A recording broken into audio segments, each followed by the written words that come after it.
¿qué tal amigos y amigas? Bienvenidos a una emisión más de su programa Expediente INACYPE. Soy Rafael Ruiz Mena y me da mucho gusto recibirlos el día de hoy.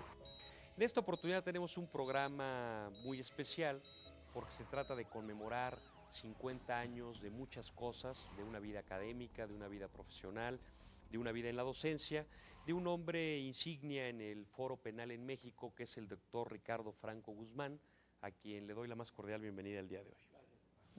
Está por demás presentar al doctor Ricardo Franco Guzmán, pero bueno, mencionar que él es licenciado en Derecho por la Universidad Nacional Autónoma de México, es doctor en Derecho con mención honorífica por la propia UNAM, además de que tiene un diploma en Derecho Penal, también obtenido con mención honorífica por la Universidad de Roma en Italia. Y precisamente parte y materia de la conversación del día de hoy, bueno, él es profesor de Derecho Penal en su alma mater, la UNAM, desde 1954 y desde 1956 pertenece a la Academia Mexicana de Ciencias Penales. Bueno, ustedes lo sabrán, los que no la conozcan se los comento, en el ámbito de las ciencias penales es la academia más reconocida, además de que ingresar a la academia, ya nos platicaba el doctor, es un proceso sumamente riguroso para mantener precisamente el prestigio de esta academia. Además, entre otras cosas, ha sido doctor honoris causa por el Instituto Nacional de Ciencias Penales. Pues doctor, un gusto tenerlo hoy por acá. Y precisamente lo que nos da pie al programa del día de hoy es que recientemente la Academia Mexicana de Ciencias Penales y el Instituto Nacional de Ciencias Penales, el INACYPE, tienen la iniciativa de generar un homenaje a Ricardo Franco Guzmán por sus 50 años de vida académica. Digamos, aquí es vida académica en la Academia Mexicana de Ciencias Penales, Así es, sí, pero también en la Academia en la docencia, aunque ya son 54 años así de es, vida, ¿no? 54 años. Sí. Y así tenemos este libro, homenaje a Ricardo Franco Guzmán, 50 años de vida académica, que es un libro editado por el INACYPE y bueno, las personas que nos estén viendo y tengan interés en conocer de este libro del que vamos a hablar, bueno, puede llamarnos a los teléfonos que más adelante comentaremos después de nuestro primer corte. Llámenos y con gusto le regalaremos un libro homenaje a Ricardo Franco Guzmán. Doctor, pues este libro es una serie de colaboraciones de muchos amigos, de muchos Así académicos prestigiados, precisamente para conmemorar eso. 54 años ya dando clases en la UNAM. ¿Ha visto usted pasar a todas las generaciones de abogados? Así es, sí. Desde que inicié mis estudios de Derecho en la antigua Escuela Nacional de Jurisprudencia, en 1945, ya hace pues 64 años, ¿verdad? Me dediqué, sobre todo desde el principio, tuve una gran pasión por el derecho penal. Tuve la fortuna de contar como primer profesor en esta materia al doctor Raúl Carrancá y Trujillo, padre del connotado penalista que todavía vive, Raúl Carrancá y Rivas, exactamente. Que por cierto, él también colabora sí, con un texto en este libro. Exactamente, un artículo que yo le agradezco muchísimo porque es sobre todo de carácter muy personal y ha sido muy generoso. Y en esta escuela de jurisprudencia, pues me formé, me recibí en 1950, ya a 58 años hace, ¿verdad? Y mi especialidad, el derecho penal, es lo que a mí me entusiasmó siempre desde el principio con este profesor Carrancá y Trujillo. Él fue el que tal vez le infundió Indudablemente, el gusto, el cariño hablamos de ese dulce penal. veneno que es el derecho penal, ¿verdad? Me lo infundió y desde entonces inclusive tomé una bandera que él enarboló desde el principio, que es la de la unificación de los códigos penales en uno solo. Es una anhelo que todavía infortunadamente no lo he visto cristalizar, pero en fin, espero llegar a ese momento tal vez en algunos años. ¿Y qué le tocó las épocas por las que el doctor Raúl Carrancá era juez? ¿Por qué le tocó también, resolver el asunto de Trotsky, no? Sí, él así fue es. El juez que conoció de ese asunto. Efectivamente, ¿no? Sí, él fue mi maestro en la Escuela Nacional de Jurisprudencia, no era Facultad de Derecho. Y después él fue presidente del Tribunal Superior de Justicia. Concluyó su periodo como presidente y entonces abrió su despacho. Fue cuando yo me permití acercarme y le rogué que si podía admitirme como pasante. Estamos hablando del año de 1947 y amablemente me aceptó. Y desde entonces fui como su sombra. Algunos me decían así, la sombra de Carrancá. en parte por mi color. Sí, y con él me formé como pasante, estuve todo el tiempo hasta que me recibí. Él fue mi director de tesis sobre la antijuricidad y posteriormente me impulsó y salí al extranjero. Me fui a Italia en 1950, ya recibido, y ahí permanecí 2 años en Roma, en la Universidad degli Studi de Derecho Penal, en la Sapienza, hasta que obtuve digamos, el grado con mención honorífica en 1952. Y cuando regresa a México, empieza ya propiamente a ser catedrático. Sí, casi inmediatamente. Hubo un periodo muy interesante porque cuando obtengo el diploma de perfeccionamiento, me dan $500 para regresar a México.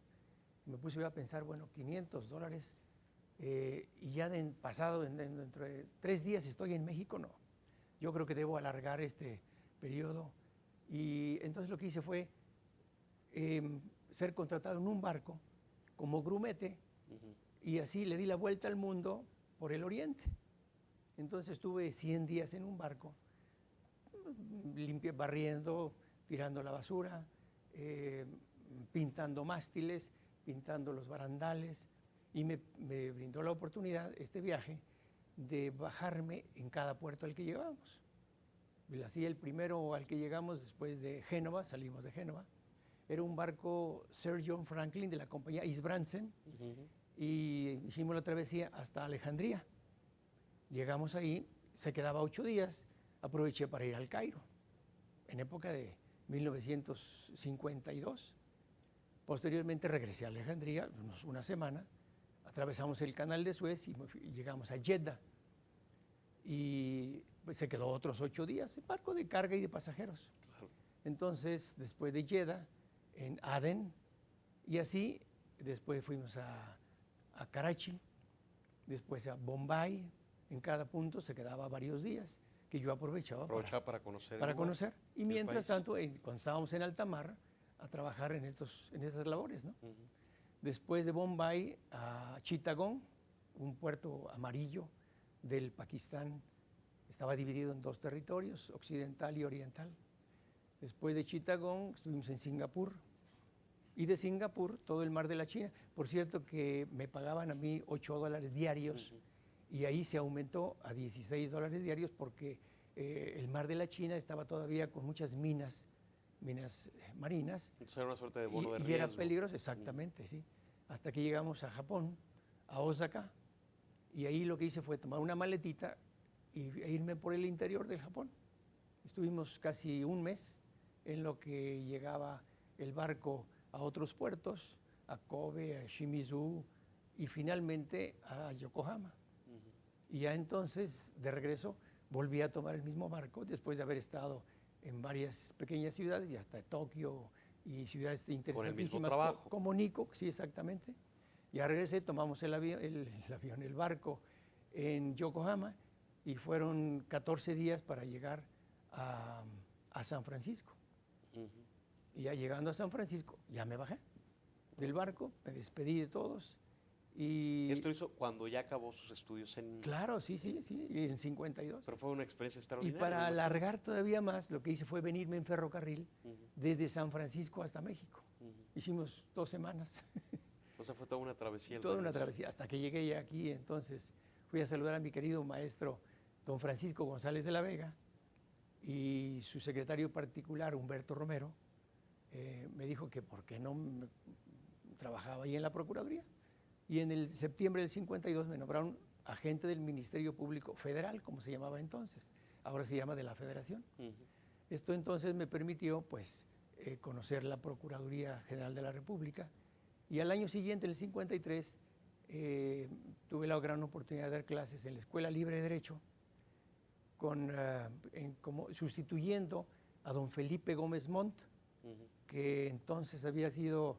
Y todos los que nombra grandes penalistas, ¿no? Electo diputado, y entonces di la clase de Derecho Penal en la Escuela Libre de Derecho el 53 y el 54. Y también en la facultad, en la Escuela de Jurisprudencia, ya era Facultad de Derecho, el maestro don Constancio Bernaldo de Quirós un gran criminólogo español, enfermó y me pidió que yo lo sustituyera en su cátedra. Y así de que pues la primera cátedra propiamente fue en el 1953. A los alumnos, este ya fue en la Facultad de Derecho, a los alumnos del quinto año, que muchos eran pues más o menos de la misma edad mía, ¿no? Y así, y en el 54 ya me dieron mi cátedra, y desde entonces, pues él ya quedó totalmente atrapado en el mundo del derecho penal. Y además sin interrupción. Exactamente, ininterrumpidamente ha dado su cátedra en la UNAM. Y sin interrupción, sí. Digo, y cantidad de recuerdos en ese tiempo, alumnos que usted recuerde particularmente, porque después destacaron. Bueno, en el 54 fue alumno mío el que fue presidente de la República, don Miguel de la Madrid. Exactamente, que por cierto era pasante en el Banco Nacional de Comercio Exterior. Y ahí lo conocí como estudiante y nos hicimos buenos amigos. También, bueno, pues han pasado en esas aulas Manuel Bartlett, Baesel, que fue gobernador de Chihuahua, en fin, inclusive, bueno, pues muchos jueces, magistrados, e inclusive actuales ministros de la Corte, ¿no? Bueno, fue Victoria Dato, una mujer extraordinaria en todos sentidos, inteligentísima, fue mi alumna de Derecho Penal exactamente en la Facultad de Derecho. Y que llegó a ser ministro de la Corte, nada más, por propios méritos. Sí, pues en 50 años estamos hablando de una gran cantidad de generaciones. Claro. Además de que mucho tiempo la UNAM fue el semillero casi natural de derecho en el país. Así es. Porque ahorita ya la oferta académica se ha ampliado mucho más, ¿no? Pero yo creo que por lo menos de los 50 años que usted ha dado clase allá, por lo menos 30, la UNAM era como que el semillero natural de los abogados. Incluso a mí yo no me estudié en la UNAM, pero los libros de textos con los que yo estudié hace 20 años, prácticamente todos eran títulos de la autoría de profesores de tiempo completo de la universidad, ¿no? Sí, además de don Raúl Carrancay y Trujillo, pues por supuesto los libros de texto de don Francisco González de la Vega, de don Juan José González Bustamante, de don Celestino Portepetí, de Mariano Jiménez Huerta. Por cierto que fue una época gloriosa para nosotros, siendo estudiantes de la Escuela de Jurisprudencia, el ver el arribo, la llegada de los profesores españoles que vinieron a inyectar savia nueva en la Escuela de Jurisprudencia, como lo hicieron en otros campos, en medicina, en química y en varias partes de América, pero sobre todo en México. En México, pues recuerdo con una gran veneración, un gran afecto al maestro Niceto Alcalá Zamora, al maestro Recasensiches, en fin, a don Constancio Bernardo de Quirós, toda una playa de juristas españoles que vinieron a enriquecer la vida jurídica de México en todos sentidos. Sí, México como país fuimos muy beneficiados por ese evento desafortunado de ellos, en todos los ámbitos, pero particularmente en el derecho, ¿no? Y bueno, por ejemplo, recuerdo las visitas que hizo a México don Luis Jiménez de Azúa, que él vivía en la Argentina y que fue a la Argentina, pensó en México en un principio, según me dijo después, porque fuimos muy buenos amigos, le tengo un gran respeto y una gran veneración por su amistad que siempre me brindó. Y él, en vez de venir a México, como ya su hermano residía en la Argentina, llegó unos meses antes que él, fue para allá. Decidió irse para allá. Y enriqueció muchísimo el derecho penal en la Argentina. Así de que pues son recuerdos muy afectuosos y muy cariñosos. Recuerdo en este momento, por ejemplo, a mi queridísimo amigo, compañero de la generación 45, Jacobo Zabludovsky, que sin duda ha sido el más destacado de generación. ¿Estudiaron juntos? Estudiamos juntos desde el primer año, en 1945, y terminamos juntos. Él tardó un poco de tiempo por sus actividades, tardó un poco de tiempo en recibirse de licenciado en Derecho, pero yo asistí a su examen de grado de licenciado en Derecho. Como todos sabemos, él se fue más por el lado de las comunicaciones. Y él ha sido siempre muy generoso conmigo. Pero es licenciado en Derecho. Sí, licenciado en Derecho, y además, siempre que a lo largo de esta vida profesional o académica he tenido yo alguna duda sobre alguna situación, lo he consultado con él, con Jacobo Zabludovsky, y siempre me ha dado una sugerencia, una solución que yo siempre he apreciado. Porque al igual que usted es un hombre que se conserva extraordinariamente bien. Pues sí, nos llevamos una pequeña diferencia de años. Yo cumplí 80 años ahora el 7 de febrero y él cumplió en mayo. En mayo cumplió los 80 años. Él es más joven que yo. Sí, entre colegas le Sí. llaman a usted el Dorian Gray mexicano. Sí. Pero está muy bien Muchas usted, gracias, doctor. Oiga, doctor, pues yo quería entablar esta conversación con motivo de este libro y recomendárselo a nuestros lectores. Es una compilación de trabajos sobre algunos temas en específico de derecho y algunos, como señalaba el doctor Franco Guzmán, bueno, que hacen una referencia cariñosa, amigable respecto a su persona con motivo de su actividad docente y en el foro. En el foro, de hecho, pues está aquí Luis de la Barreda, está Raúl Carrancay Rivas, aquí mencionaba usted, Raúl González Salas Campos, Miguel Ángel Mancera Espinosa, actual procurador general de justicia del Distrito Federal, Luis Rodríguez Manzanera, Está ahí Rodolfo Antonio Félix, Sánchez Galindo, Rodolfo Félix está también por acá, sí. Luis Fernández Doblado, René González de la Vega, Julio Hernández Pliego, Simón Herrera Bazán, Miguel Polaino, también gente del Poder Judicial, Jorge Ojeda Velázquez, Ricardo Ojeda Bojorques, Jesús Zamora Piers, Giuliano Basali. ¿Quién es él que hay Giuliano Basali es un muy antiguo dedicatoria cariñosa amigo para mío, usted? sí, como no, muy antiguo amigo mío. Originalmente conocí a su padre, a Filippo Basali, era el director, allá le llaman preside, de la Facultad de Jurisprudencia en el año del 50 al 52. Entonces, siendo yo un estudiante extranjero, el don Filippo Basali me distinguió con su amistad. Y entonces me presentó a su hijo, que ya había obtenido la laurea en jurisprudencia y que además era profesor en otras partes de Italia, y nos hicimos buenos amigos. Desde entonces, desde el 50, disfruto de la gran amistad de don Giuliano Basali, que ha sido uno de los penalistas más destacados de la segunda mitad del siglo pasado, y vive todavía. El año pasado tuve la fortuna de saludarlo y estar con él y que me dedicara pues aquí también tenemos un artículo de él. Bueno, ahorita tenemos que hacer un corte, es muy breve, regresamos.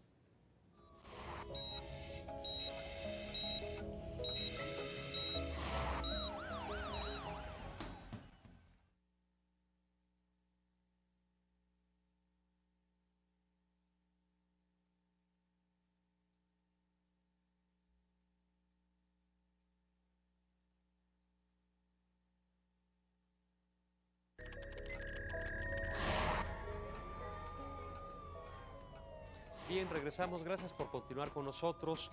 Recuerde que nos interesan mucho sus opiniones, sus sugerencias, sus comentarios, los cuales esperamos gustosos en expediente.inacipe@inacipe.gov.mx. También puede visitar la página web del instituto, que es www.inacipe.gov.mx.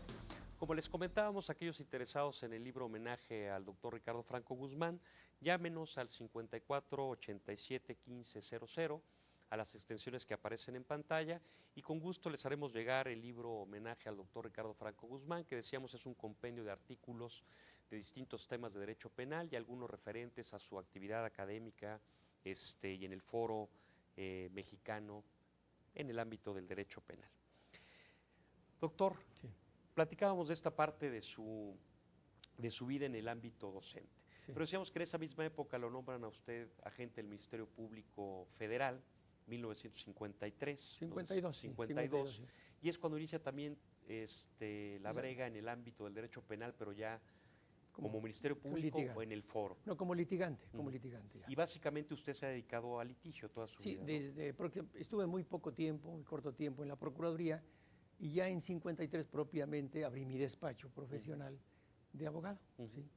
Y tuve, por cierto, de los primeros casos con un gran abogado de esa época, don Julio Klein, la defensa de un general chino de nombre Pang Su Mao, que le imputaba el gobierno nacionalista chino de Chiang Kai-shek el haber dispuesto de $75 millones para comprar aviones en Estados Unidos, y decía el gobierno chino que ya no los regresó, y entonces vino a México Entonces la defensa, a cargo del licenciado Julio Klein, él me invitó a la misma y fue muy interesante porque se logró que el gobierno mexicano negara, por una serie de factores de carácter legal, negara la extradición y entrega al gobierno chino de esta persona.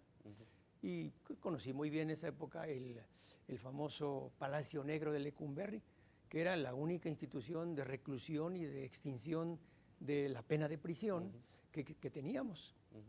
Estábamos hablando del año de 52, de manera que faltaba todavía tiempo para que llegara esa gran reforma penitenciaria de la creación de los reclusorios, el reclusorio norte. Sí, eso fue hasta el 76. Hasta el 70 y tantos, exactamente. Oiga, ¿y el Palacio Negro de Lecumberri sí era tan tenebroso como las historias cuentan? Era bastante desagradable, sí, ya tenía muchos años de haber funcionado. Tengo entendido que lo inauguró Porfirio Díaz, y desde entonces pues seguía el hacinamiento entre internos que estaban procesados a los que estaban compurgando sentencias.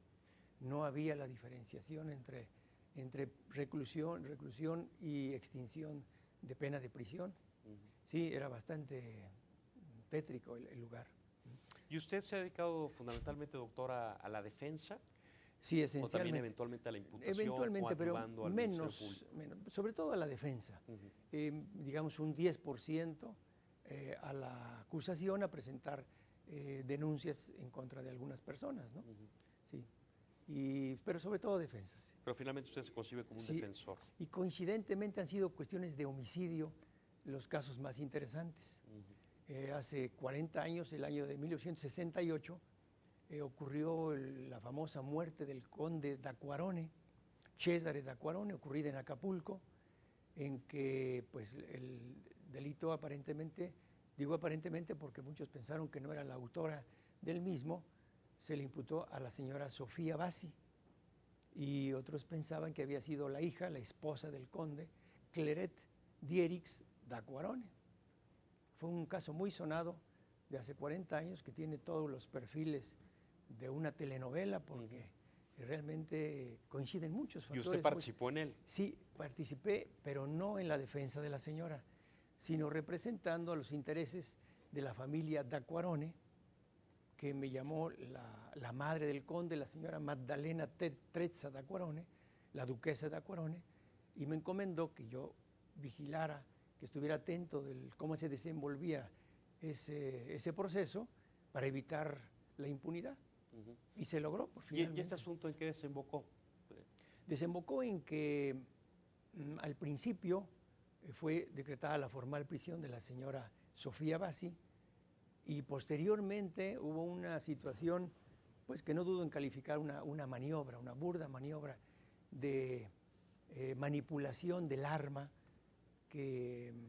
con la cual se cometió el delito, una Walter PPK, que fue manipulada y entonces disparaba de ráfaga, lo que no ocurría antes. El caso es que finalmente fue sentenciada la señora a 12 años, 6 meses de prisión. ¿La que fue su esposa? La suegra, Sofía Bassi, la suegra del conde Acquarone, y la esposa, bueno, la viuda, pues nunca fue llevada a proceso alguno. Ya fallecieron la señora Bassi, ya falleció el esposo de la señora Bassi, que estaba presente también, ya murió Clairette d'Acquarone, han muerto muchas personas. Así es de que fue un caso muy interesante de homicidio, ¿no? Es uno de los que más recuerda con las implicaciones que tuvo. Otro más, el caso de la defensa de un secretario de la Embajada de Cuba en México, que por un supuesto accidente de tránsito mató a un muchacho, y me llamó la Embajada de Cuba para que defendiera ese caso, y yo recomendé que el secretario de la Embajada de Cuba, que se encontraba, pues digamos, refugiado, por así decirlo, en la Embajada de Cuba, se presentara, renunciara a la inmunidad diplomática, y hablamos con Raúl Roa, que entonces era el ministro de Relaciones Exteriores de Cuba, y logré convencerlo de que renunciara a la inmunidad diplomática. A la inmunidad diplomática. Fue muy interesante porque estaba Sergio García Ramírez como procurador del Distrito Federal, a la jueza a la que correspondió llevar ese asunto era doña Victoria Adato, de Ibarra, y por parte de la defensa nombramos como experto en cuestiones de criminalística a don Alfonso Quirós Cuarón. O sea que todo un Sí, o sea, toda una serie de personas que ahora son gente muy reconocida en sí, el ámbito del derecho penal y la exacto. criminología. Y estaba de ministro, secretario de Relaciones Exteriores, don Emilio Rabasa, recientemente fallecido, quien se impresionó mucho cuando le dije yo que íbamos a renunciar a la inmunidad diplomática. Pero ¿cómo? Sí. Primera vez en la historia jurídica de México que un gobierno renuncia a la inmunidad diplomática de uno de sus funcionarios. Para que se le pueda juzgar. Y entonces lo fuimos a entregar al Palacio de Lecumberri. Ahí entró a las celdas normales y a los 3 días se pudo, pues pudimos notificarnos de un auto de libertad absoluta. Se demostró la defensa legítima de esta persona. Y así hemos Oiga, doctor, tenido. porque también ya es conocido que usted es un abogado que por su prestigio es muy recurrente el servicio que le solicitan gobiernos extranjeros a través de embajadas. Sí. Entonces, parte de sus clientes siempre han sido personas o gobiernos extranjeros. Sí, ¿no? lo que ha ocurrido es esto. Cuando regresé de Italia, como yo había recibido una beca del gobierno italiano, le dije al embajador de entonces que yo quería agradecer pues la amabilidad que habían tenido de otorgarme esa beca que me permitió concluir mis estudios en Italia. Y me dijo, lo nombramos a usted abogado de la embajada. Dije, sí, pero con una sola condición, que sea gratuito el servicio que yo preste. Desde entonces, hace más de 50 años, represento a los intereses. ¿Y sigue siendo gratuito? Legales. Sí, sigue siendo gratuito, sí, efectivamente.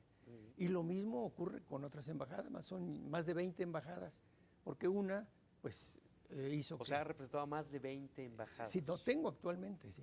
Más de 20 Soy el embajadas. abogado oficial de la Embajada de Argentina, de Portugal, de Brasil, de Chile, de Finlandia, de Turquía, de Sudáfrica, en fin, una serie, Bulgaria también, las cuales, pero me han dicho, bueno, ¿y cuál es el negocio? ¿Cómo es que tú eres abogado de estas embajadas y no cobras? Bueno, en primer lugar, cuando... ¿Pero a ninguna de las embajadas les cobra? No, a ninguna, absolutamente ninguna. Ninguna. Pero me dicen, bueno, ¿en qué consiste? Bueno, en primer lugar, yo considero un honor ser abogado de una embajada. Pero sobre todo cuando después de varios años ellas me reconocen algún mérito, bueno, me han condecorado. Y, por ejemplo, la de Italia me ha dado las 4 condecoraciones a lo largo de 50 años. La de caballero, la de oficial, la de commendatore y la de gran oficial. Bueno, para mí eso es como si hubieran pagado miles de dólares. Me ha también recibido... Y son condecoraciones, por supuesto, que de manera oficial otorga el gobierno de Italia a través de la embajada. Sí. Y entonces, después de un permiso que otorga el gobierno mexicano, entonces ya puedo usarlas, ¿no? Y así he tenido la fortuna de las condecoraciones de Argentina, de Chile, de Portugal, de Polonia, en fin, de varias embajadas. Y para mí eso, pues para mí me parece un gran honor. No, claro que lo es, doctor. No sí, todo porque es dinero, precisamente se conoce de eso, ¿no? De Sí, que sí, usted es abogado de la CEMENT por su prestigio, por su calidad Gracias. profesional. Y doctor, cuando usted decidió ir a Italia a estudiar, ¿fue porque las circunstancias se dieron o usted pensó en Italia por alguna circunstancia la razón era esta. En esa época, estamos hablando del año de 50, el derecho penal italiano y las ciencias penales estaban floreciendo, eran florecientes. Porque finalmente, Italia fue perdedora en la Segunda Guerra Mundial, ¿no? Entonces, sí, efectivamente. Sí. Había una recomposición, me imagino, del Estado italiano en esa época. Así es, pero no debemos olvidar que durante la segunda mitad del siglo pasado, antepasado, el del 19, Italia floreció en el aspecto penal y criminológico. Bueno, las grandes escuelas, la escuela positiva de Lombroso, de Ferri y de Garófalo, pues floreció en esa segunda mitad del 19, exactamente.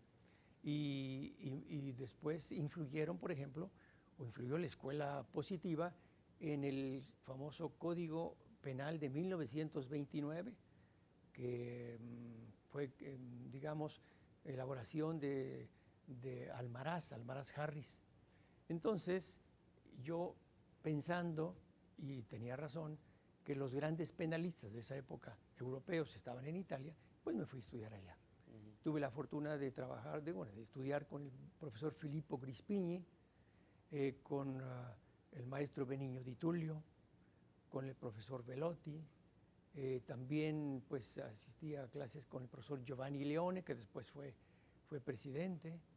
En fin, toda una playa de juristas de esa época, italianos. Allá estuvo 2 años. Exacto. Y como cosa interesante, nos daban conferencias personas que no eran penalistas, como por ejemplo el famoso creador de los electrochoques, Ugo Cerletti, pues nos daba conferencias sobre estos temas.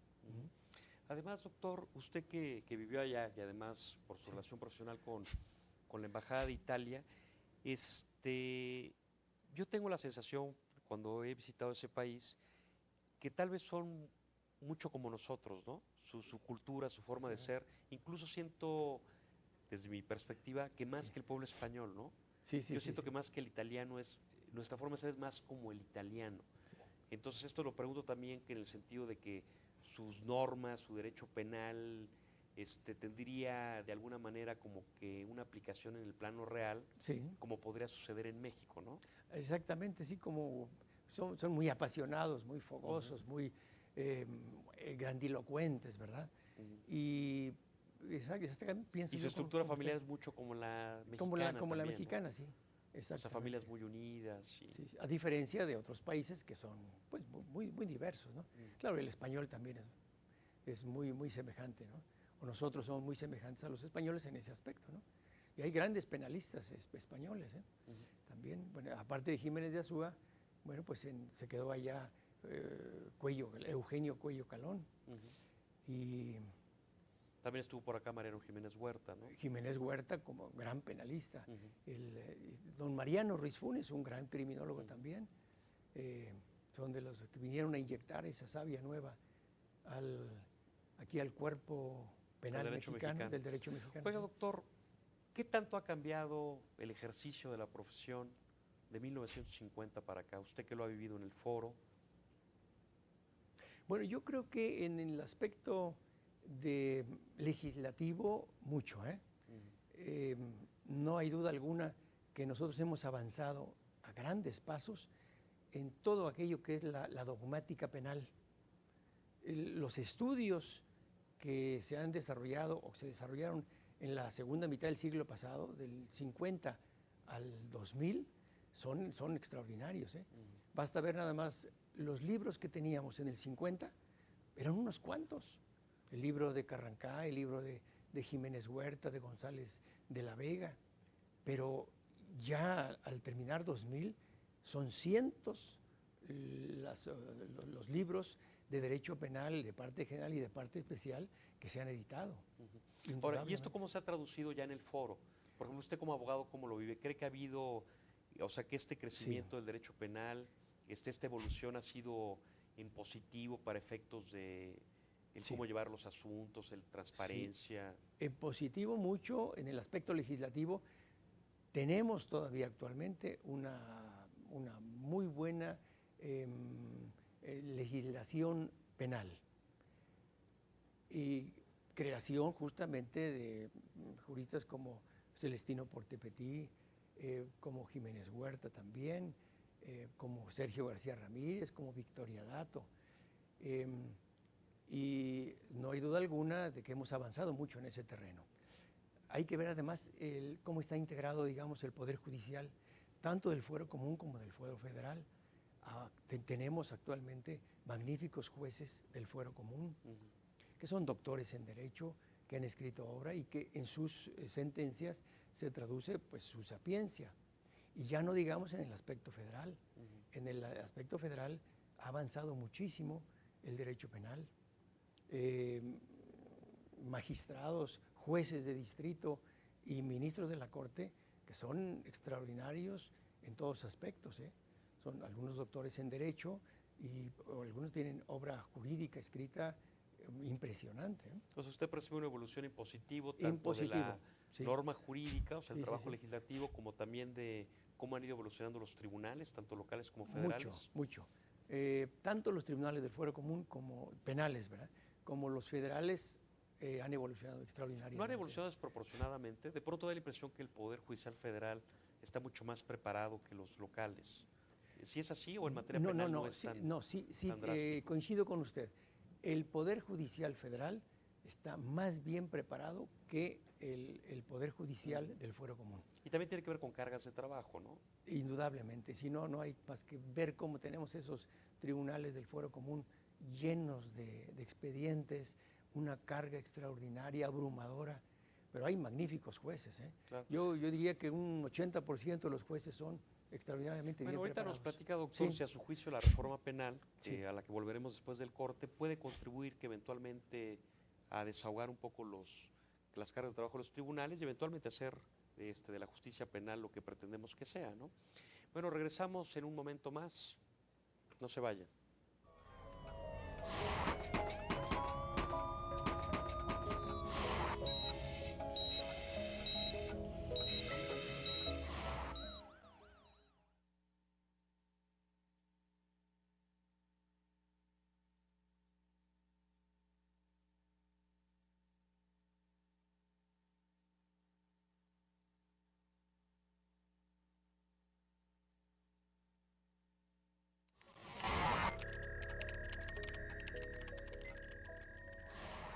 Muy bien, regresamos. Gracias por continuar con nosotros. Les recuerdo que nos interesan sus comentarios, opiniones y sugerencias, las cuales esperamos en expediente.inacipe@inacipe.gov.mx o bien llámenos al 54 87 1500 en las extensiones que aparecen en su pantalla. Bueno, continuamos con la charla con el doctor Ricardo Franco Guzmán. Ya notábamos antes del último corte, doctor, Sí.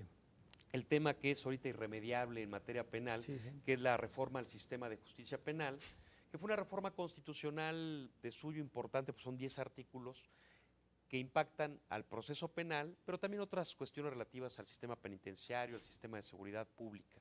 Pero quisiera yo referirme a la parte que tiene que ver con la reforma procesal penal y aprovecho para comentarles de este cuaderno que se titula ABC del nuevo sistema de justicia penal que edita el INACIPE, que es un catálogo dirigido a todo público, donde con textos breves, no técnicos y ilustrado por caricaturas, en este caso de Sergio Iracheta, pero se da una explicación global de lo que se pretende con esta reforma constitucional al sistema de justicia penal, que como acabamos de comentar implica 10 artículos constitucionales. Y bueno, que un tema que se ha hablado mucho, doctor, es el relativo a lo que se ha denominado juicios orales, ¿no? Que es una pequeña parte en realidad del sistema que se pretende implantar, que es el sistema acusatorio, pero que sí implica un cambio de paradigma en cómo se han venido haciendo las cosas en nuestro país en materia de justicia penal. Usted ha sido alguno de los críticos de la reforma en algunos aspectos. En términos generales, ¿usted cómo la mira? Mire usted, desde el principio yo vi mal la reforma. Por la forma en la que a la que se llegó a aceptar por el Congreso de la Unión y porque no fuimos consultados los que hemos dedicado toda nuestra vida a estas actividades. No se consultó ni se pidió ayuda a la Academia Mexicana de Ciencias Penales, no se pidió alguna opinión a la Facultad de Derecho. Oiga, pues un claustro de más de 40 profesores de Derecho Penal, algo podían haber Son las personas aportado. que están en el día a día. Exactamente. En esta reforma, doctor, me imagino que como en otras, Sí. se obtienen tal vez no la reforma ideal, sino la posible con base a los consensos de fuerzas políticas, de abogados que intervienen en esto. Pero entiendo que parte de la idea de la reforma es precisamente generar un sistema más transparente, más garantista y que eventualmente quede a luz del público cómo se enjuicia a una persona, explicarles las sentencias, que se puedan contravertir de manera en vivo, en específico, ante la autoridad del juez, las pruebas que cada una de las partes tienen. ¿Usted cree que esto puede contribuir a generar un mejor sistema de justicia penal? Habida cuenta que ahora se critica de obscuro, de que eventualmente luego no se conocen las razones de una sentencia o de datos que eventualmente llegan a ser muy drásticos en el sentido de que una gran cantidad, por ejemplo, de personas que se encuentran en prisión nunca platicaron con el juez, por ejemplo. Sí. Si lo vemos desde el punto de vista general, y yo pensando de buena fe, creo que podría obtenerse algún beneficio de esta reforma. Soy sumamente escéptico del resultado positivo que pueda tener. Pero digo, bueno, ya está la reforma. Algunos artículos tienen para implementarse un plazo de 8 años. Otros ya entraron en vigor. Si lo que se quiere es disminuir la carga de trabajo, bueno, pues enhorabuena que venga ese día. Sin embargo, yo creo que muchos de los que intervinieron en esta reforma ni idea tienen de lo que es un litigio penal, que a lo mejor nunca ocurrieron a un juzgado a ver un proceso, ya sea del orden común o del orden federal. Sin embargo, bueno, ya está la reforma. Yo a veces me pongo a pensar, bueno, porque a mí no me llamaron o no llamaron a otros colegas, ¿yo debo oponerme? No, bueno, ya está. Bueno, vamos a ver ahora qué de bueno se puede sacar de esa reforma. Ahora, entiendo que también la apuesta es mucho para los sistemas alternativos de solución de conflictos, que sería en la parte inicial de la investigación, y bajo el cuidado de un juez de control, un juez de garantías, tomando en cuenta el modelo chileno, el modelo colombiano. ¿A usted le gustan estas formas de...? Pues, mire, si se trata de ver la solución rápida de muchos procesos, yo estoy de acuerdo. Hay muchos de carácter económico, fraudes, abusos de confianza, que bueno, si se pueden resolver en forma amigable. Que los cuales se considera que a lo mejor no es necesario echar a andar todo el aparato de procuración de justicia del Estado o de impartición de justicia para asuntos que pueden ser menores, ¿no? Así es. Un caso muy gráfico, digo, aunque son los asuntos menores, por ejemplo, es el de tránsito de vehículos. Así ¿no? es, estoy de acuerdo en eso.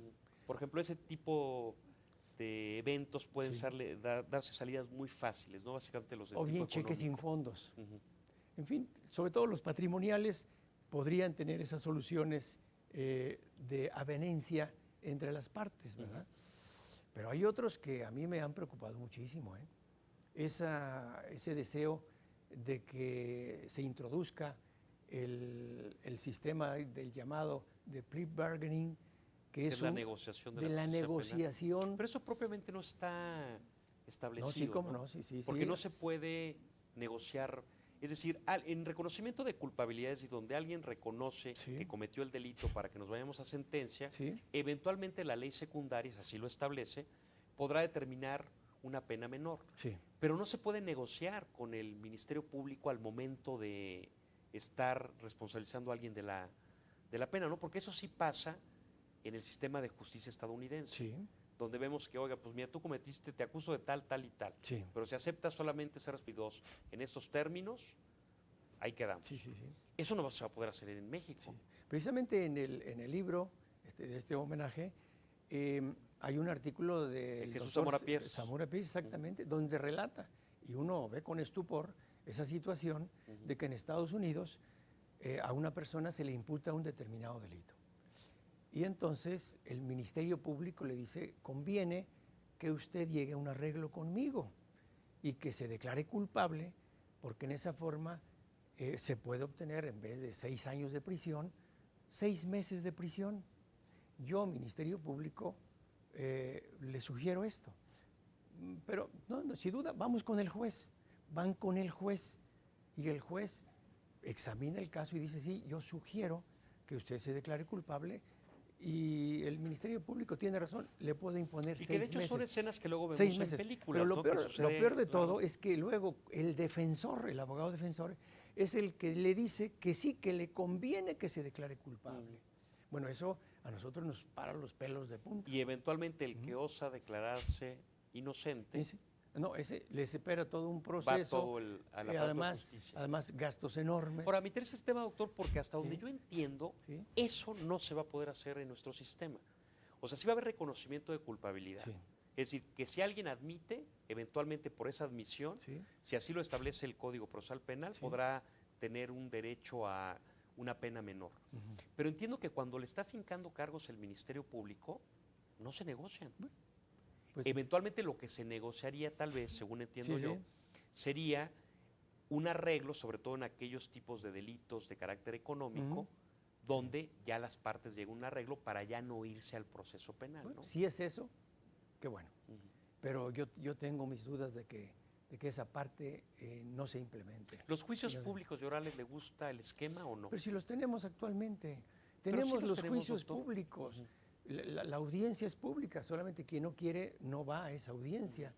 Ahora lo que ocurre, claro, es que los jueces están sobrecargados de procesos y de actividades, de manera que resulta casi imposible que el juez pueda asistir a todas las audiencias, estar presente en todas las audiencias.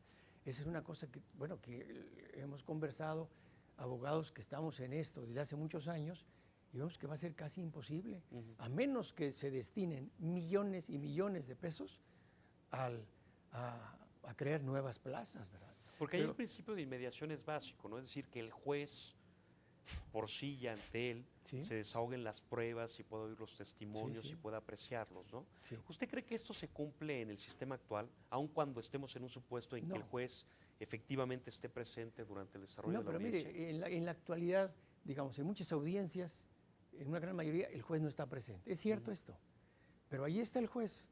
Y cuando el secretario, que es el que está llevando la audiencia, y el escribiente es el que está anotando lo que se dice, ven que hay una discusión, una oposición entre Ministerio Público y defensor, bueno, van y el juez dirime la cuestión, pero ahí está pendiente. Ujú. Pero que el juez esté en todas las audiencias es prácticamente imposible. O bien, pues Ahora, porque que, entiendo que la apuesta es, al tratar de desahogar vía los medios alternos, sí, eventualmente dejar los menos asuntos ya para un proceso.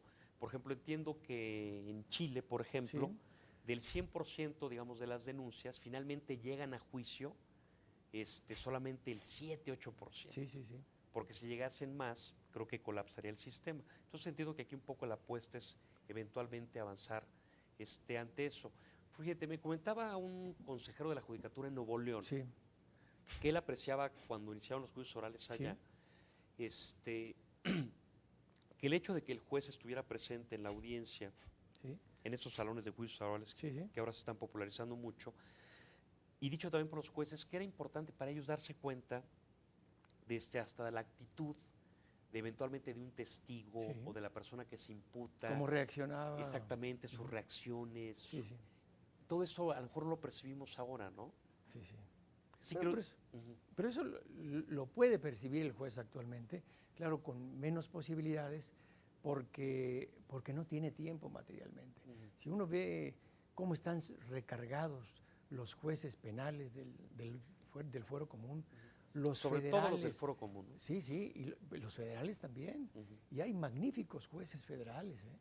Ya no digamos los magistrados, los que tienen pues, la encomienda de resolver las apelaciones, los unitarios y los colegiados, ¿verdad?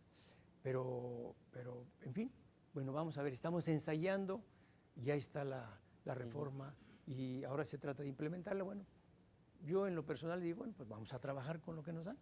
Ojalá, sobre todo en ese aspecto de las cuestiones que puedan resolverse de común acuerdo, las cuestiones económicas, Cuidar que no vaya a haber una negociación de la Eso. justicia, ¿no? pues sí, Oiga, doctor, la parte, por ejemplo, penitenciaria, que ahora se habla de que van a existir jueces de ejecución de penas, es Sí. decir, estos que se van a dedicar a dar seguimiento a cómo se lleva a cabo la prisión de la persona que va a compurgar la Sí. pena. ¿Le gusta esta figura del juez de ejecución de penas? ¿La cree necesaria?